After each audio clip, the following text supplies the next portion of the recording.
কিছু এমন Naruto character যারা জন্মর পর থেকে এই পর্যন্ত সিঙ্গেলই রয়ে গেল পুরো আমার মতো। লাস্টের ক্যারেক্টারটা তো বুড়ো হয়ে গেছে, তাও ওর উপর অনেক মেয়েরা ক্রাশ খায়। Number 1, Shino আবুরামে।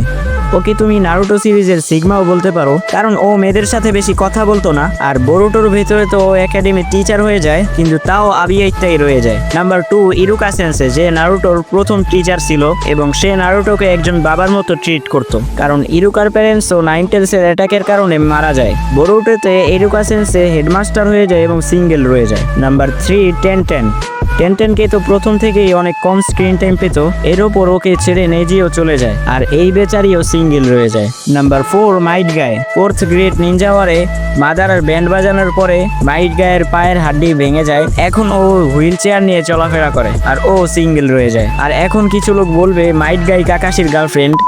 Number 5, Kakashi. বোরুটোর মধ্যে ও সিঙ্গেল রয়ে যায়, কিন্তু ও দেখছে এখনো নায়কের মতো।